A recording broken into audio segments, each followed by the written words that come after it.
Well, the first thing I want to do is I want to thank Leonard for sending me an email out of the clear blue. I must have been about 6 months ago, asking me to come here. And I have been to Ireland several times, but never this far west. And I just thought it would be a wonderful thing to do because I think the reason you invited me was I had written a book, not really about Ireland. I just brought it. It's called From Silk to Silicon, and it's about 10 people who gave globalization a gigantic boost. I looked over 1,000 years, and I picked 10 people who did something that was so spectacular that they changed the world that they lived in, and that what they did continues to have reverberations in our time. So I spent a year just reading global history. I'm not a historian, and it was both exciting and really exhausting. And as I read about the last 1,000 years, I identified 10 people. And I had to have some criteria, and in addition to really making globalization much bigger and deeper than it was before their times, I wanted to pick people who rolled up their sleeves and did something as opposed to just having had an idea.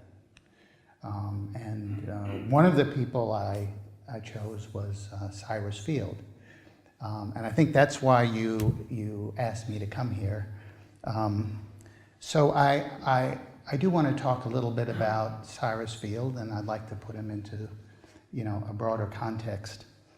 But I didn't quite realize when you invited me what this forum was all about.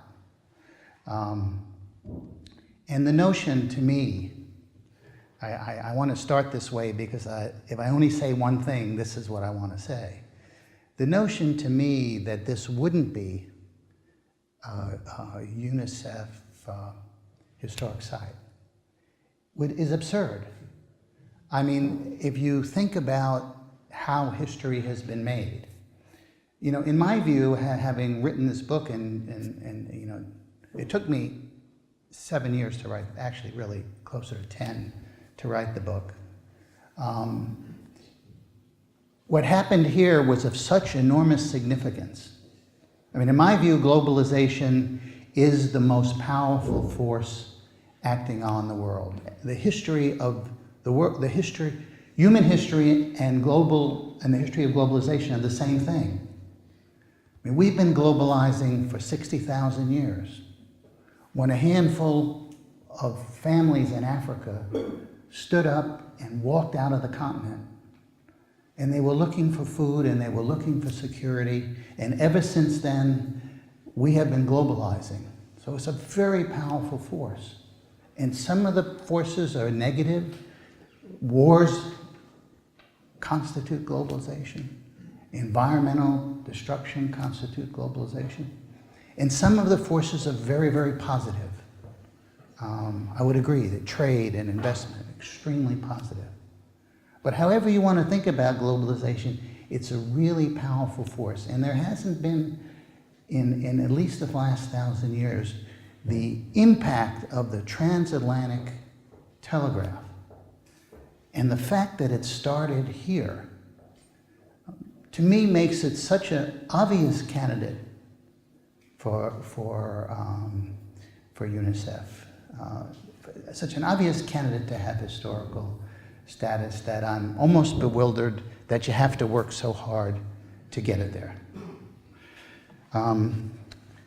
So what I'd like to do, I'd like to talk a little bit about Cyrus Field, because in a way, I can talk a lot about globalization, and I'd love to do that in the question and answer period. I always tell my students at Yale, the grade in my classes is always 75% participation. because I don't like to lecture, and I do like to, engage. And so I'm gonna keep this fairly short, and hope that we can have a real discussion about the telegraph and globalization. And I just want you to know that everyone here has heard speakers say they were going to speak for a short time, and then they go on and on.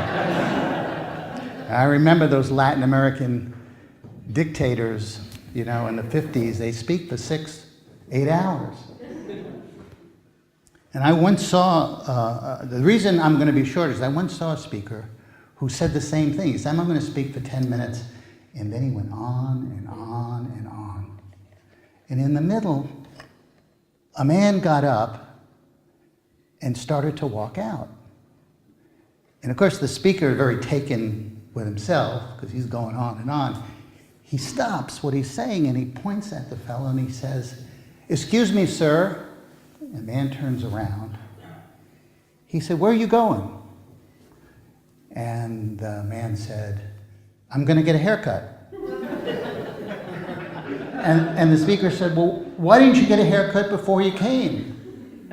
And he said, "I didn't need one before I came."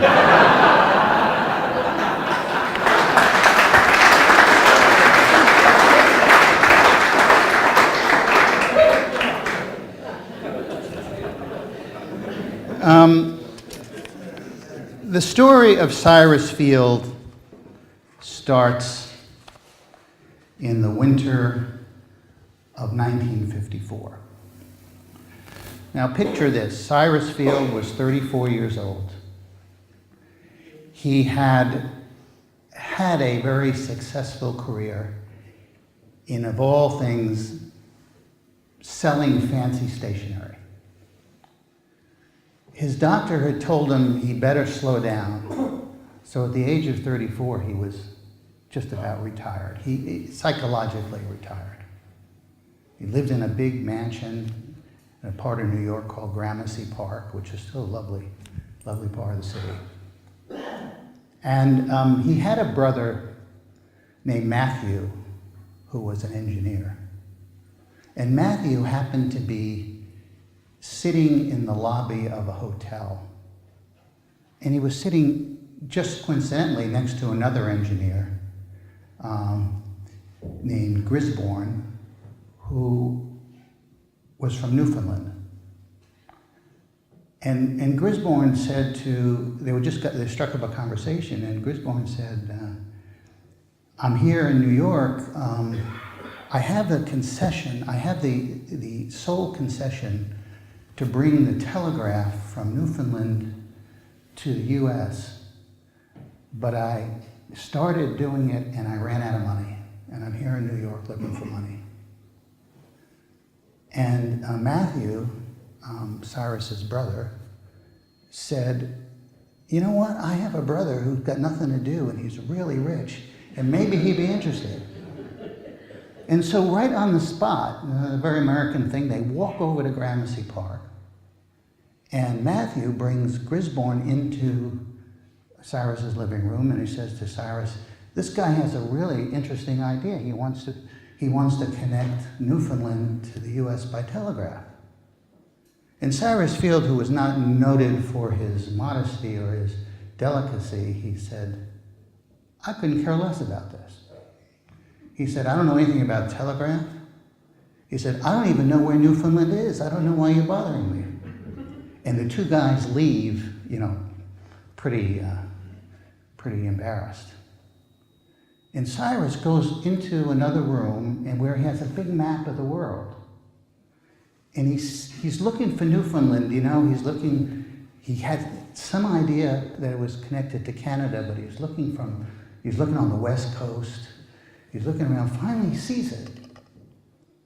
And he sees on the map that the distance between the edge of Newfoundland and the edge of Ireland is a much different distance than from New York, to England. So he calls his brother back and he says, why are they thinking about connecting this thing from Newfoundland to New York? That's easy. What about connecting it between Newfoundland and Ireland? And in those days, there had been some talk about a transatlantic telegraph, but it would be like today talking about colonizing not Mars, but some planet that doesn't even exist now. So they have a discussion, and remember, this was the 1850s, and the middle of the 19th century in the US and in England was a time of enormous possibility. You know, this was the era of the Rockefellers and the Carnegies, their equivalents in England, and almost massive amounts of money were available or were being generated. They were building the railroads. The telegraph itself was a huge deal, and although it didn't cross waters, it was certainly uniting countries. So there are big possibilities. For the first time in the US, national companies were arising. So the notion that somehow you do something really big was not so far-fetched. And one thing led to another, and Cyrus Field decided he's going to bring 5 friends together, and they're going to talk about whether there's anything here. And over 5 nights in Cyrus's study, poring over maps, they decide this would be a really interesting thing to try. Their interest had nothing to do with globalization. This just sounded like an incredible technological, project. This sounded like, the railroads, like building the railroads. So they decided to do it. They decided to try to do it, and they got together one morning. The only time they could get together was at 6 a.m., and in 15 minutes, they raised $1.5 million then, which is like $40–50 million now. Just the seed money, because the first thing they had to do was to buy out this guy Gisborne and get the rights to take the telegraph from Newfoundland to New York. And they raised the money, they got the concession. Cyrus Field went to the US government and the British government, raised more money, and then the problems began. Because Cyrus Field knew nothing about technology, he knew nothing about finance, he had been in the paper business. And then ensued one of the great projects in history. And I'm not going to go through all the details, but they assembled the company. They had a heck of a time getting the money from both governments. And in 1857, the summer of 1857, right from the bay here, they started the adventure. And I had never been here when I wrote about this, but I read everything there was to read, and I actually had the diaries of Cyrus Field's brother, who was a writer and who was with him the whole time. And so when I got here yesterday, the first thing I wanted to see was where that cable started in 1857. And the description in the diary was it was an enormous celebration. They had a military band, they had dignitaries from England and Ireland, they had a big cricket match, and it was an enormous send-off. The whole bay was filled with little boats. I had this picture in my mind, and when I saw it this morning, I could just feel the whole thing. It was quite dramatic. But it wasn't very long before they were taking the cable towards Newfoundland, and it snapped. And so it was a big failure. So Cyrus Field goes back to the company that was overseeing this, and they agreed to try again. First time was the summer of '57, the second time was the summer of '58, and once again, they're on the way and the cable breaks. And when the cable breaks, they lose it. It's like they have to start all over again. 1 month later, they tried for the third time. And all along the way, they were trying to perfect the technology. They were, no one had ever laid a cable across water any more than the English Channel. The boats were incapable of carrying the weight of all this cable. And there was just one the notion of sending the electrical impulse that distance across the Atlantic. It was, they just didn't know how to do it. So it was one kind of problem after another, and a lot of mundane technical problems. And then came the U.S. Civil War, and Cyrus Field, his attention was, it was diverted to the U.S. But it was really a good thing because England, in its wisdom, created a commission of inquiry, in which they decided to investigate how these first 3 attempts failed. And is it really possible to lay a transatlantic cable? Could it be done? And all during the Civil War, this commission of inquiry examined, they assembled the best minds in England, and they really did a very, very thorough job. And by the time they were finished, the Civil War was over. And they concluded, yes, it could be done, but they had a lot of technical specifications. So in 1865, they try again. And this time, they had a lot of technical knowledge had been amassed. And something else happened. A gigantic ship had been built called the Great Eastern. It was built in England for tourism. It was the largest ship ever built in history. And for some reason, tourists weren't interested. So here was this massive ship, totally idle, and Cyrus Field recruits the ship to the mission. And now, they've raised a lot of money, they've lost a lot of money, so Cyrus Field proceeds to give everybody a piece of the action. The cable guys, the ships, the people who are providing the provisions, and so now it's a gigantic venture capital operation. The governments wanted no part. The governments, of course, wanted this cable, but they were not going to put any more money in.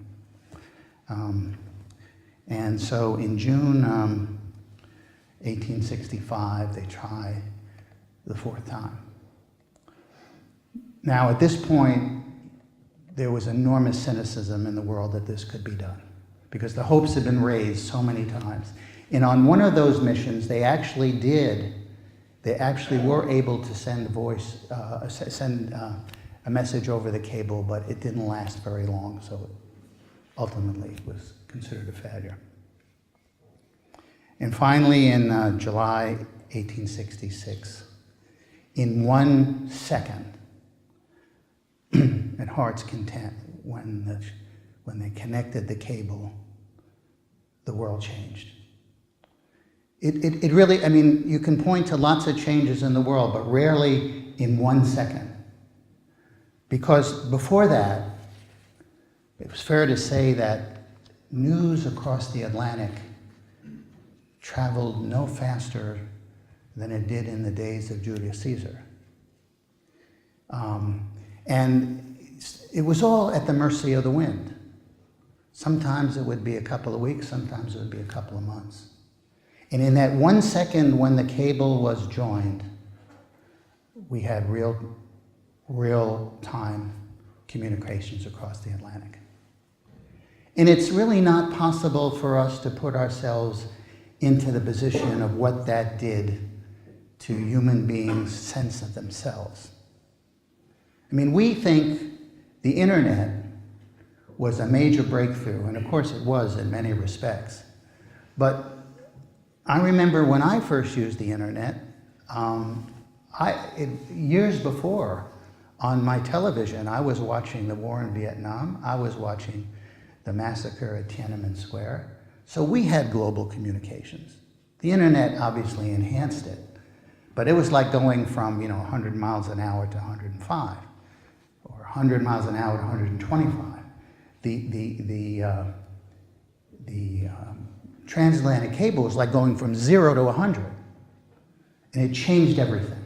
It changed absolutely everything. People used to invest across the Atlantic, and they wouldn't know what the results, they wouldn't know the price of their investment for a month. So imagine that. You make an investment, you're a Brit, and you're making an investment in this new country, called the United States, and you don't know for a month or so what happened. Suddenly you knew right away. Suddenly the New York Post was posting the British prices every single day. It allowed, you were talking about multinational corporations. There were no multinational corporations of any note because you couldn't manage people around the world. You didn't know what was happening. In one of my chapters, I talk about a fellow named Robert Clive, who captured India for the British Empire. Robert Clive, and this was in the early 1700s. It took 6 months for him to send a request to London and get an answer back. Suddenly, the British could manage their far-flung armies in real time, send instructions to generals, within minutes, and get a response back in minutes. So it changed the whole nature of military warfare. It changed the nature of international management, how you manage things across borders. But maybe most important of all, it accelerated and deepened the exchange of ideas. It wasn't that there wasn't an exchange before. The founding fathers of the United States were quite knowledgeable about what was going on in England. But that was a handful of people. Suddenly the world knew what was happening. They knew where there was a revolution. They knew where there was a change of leadership. And in the arts and culture, we had instant transmission. Very hard to know what could be more important than that. And of course, the transatlantic cable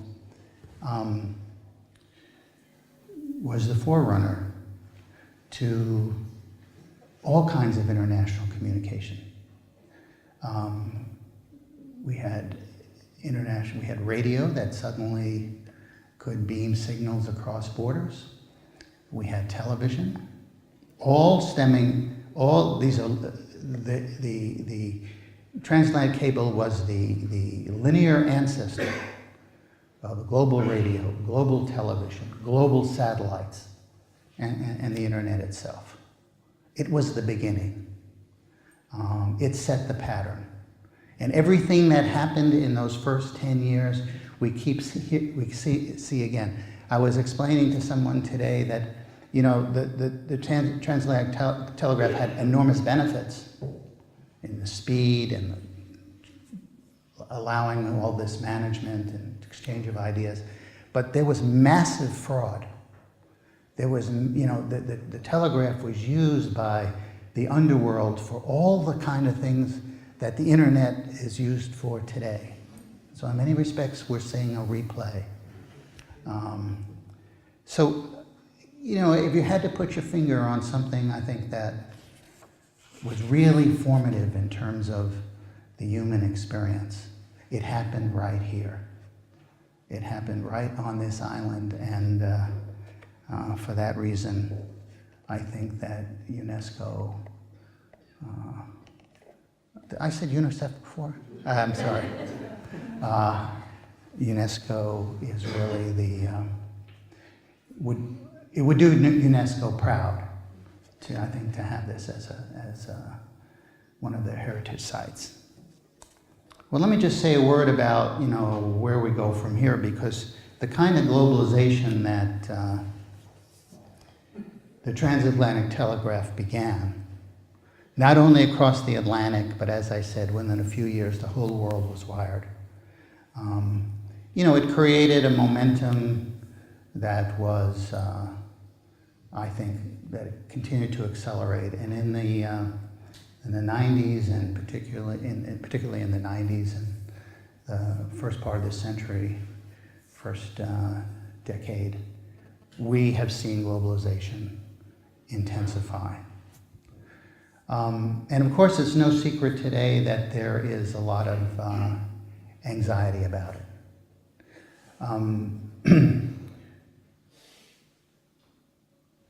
I want to just put this in context that this isn't the first time that globalization has had a big question mark around it. Between the First and Second World Wars, globalization speeded up and then came to a halt. After the Second World War, it was very slow to restart. We have to expect that it doesn't progress in a straight line. And the reason, I think, is that it affects our societies very unevenly. In my book and my discussion of every one of the 10 people I wrote about, I characterize globalization as a double-edged sword. On balance, it is very positive, in my view. On balance, it has taken the world to places it had never been before in a good way. But it would really be, I think, naive to say that a lot of people cannot adjust to it, and that they need more time, or they need more resources, they need more education. And the very speed at which globalization has proceeded in the last 20 years, I think, has brought these problems very much to the fore. And so, just empirically, you could see that trade as a percentage of the global economy has been coming down very fast. Trade in the 90s, the 80s and the 90s growing 3 times faster than the global economy, which meant really that more and more that is being produced was being sent abroad, and that slowed. I'm glad it hasn't slowed in that case of Ireland, but I'm just talking, globally. Banking, international banking, is at somewhat of a crossroads. Part of it, I think, is because it's still a reaction to the major crisis of 2008. Institutions don't want to take risks. Part of it is a lot of regulation that has been put on them. But it would be a real mistake to take these 2 indicators, or even some of the political trends, whether it's the election of Donald Trump or whether it's Brexit. It would be a real mistake to equate this with globalization slowing too much or even stopping. I mean, there's a lot of commentary that we're at the end of the age of globalization. I think that would so distort the real picture. Because if you look at, well, first of all, historically, globalization it can't be stopped. It's kind of like water, and you may put a rock in one place and the water is going to go around it. But secondly, it may be that trade and finance has slowed across borders, but there are a lot of things that haven't. And the trade in digital trade, for example, has increased almost 45 times in the last 10 years. That the big trade issues of tomorrow are not going to be the ones that we've had before. They're really going to deal with trade over the internet. But the transmission of culture and education, in just the school that I'm in, the Yale School of Management, in the time that I was writing this book, we concluded 21 alliances with foreign universities, which means a massive increase in students going back and forth, professors going back and forth, research done on a global basis. If you look at technology, if you look at sort of joint ventures just in the technology area, they're booming. So even empirically, most globalization hasn't slowed.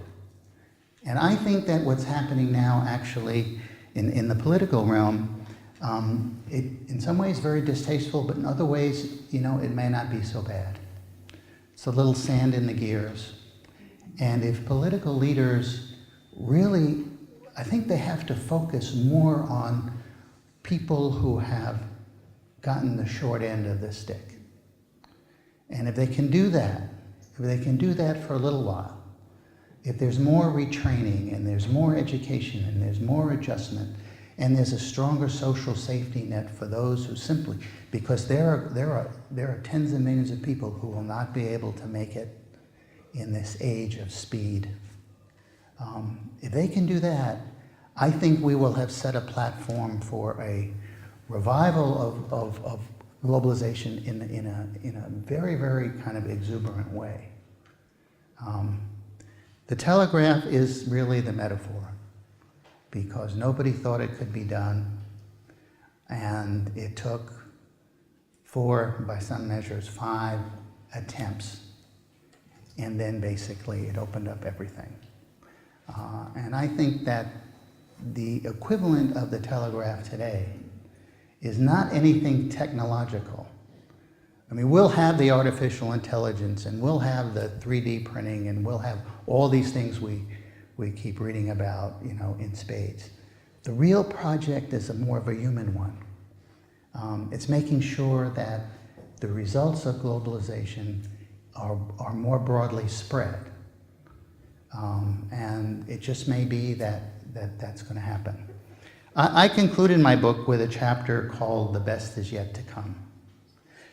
Because as I looked at these 10 people, I was amazed at what individuals could do. Cyrus Field may have worked with lots of different people, but he was the leader of the team, and it's almost inconceivable that somebody else would have had that resilience to fail over and over and over in the eyes of the whole world. I mean, you know, we didn't have the media we had today, but there was a global media, and every failure was trumpeted, you know, all over certainly all over the industrialized world. But he really persisted. And the reason I'm very optimistic about the future is I think we're going to see many more people like that. And the reason I think we'll see many more is that, first of all, more people are exposed to education. There's an enormous amount of money around the world. Any good idea is immediately spread globally. And then the big thing is that the 10 people I wrote about came from a handful of countries. And the Cyrus Fields of tomorrow could just as easily come from the suburbs of Jakarta, or the slums of Brazil, or any place in the world today. So I think that I am very optimistic about globalization, and I'm very optimistic about what it will do to society, because I think we're really on the verge of creating a range of leaders leaders and entrepreneurs from every corner of the world, not just from the usual suspects. So I think I'll stop there, and I just want to say how honored I am to be here and honored to be associated with this event, because I think that when you get that designation, and I'm sure you will, it may be only the first step of explaining to the world what happened here and why it has been so significant and why it will continue to be into the ages. Thank you very much.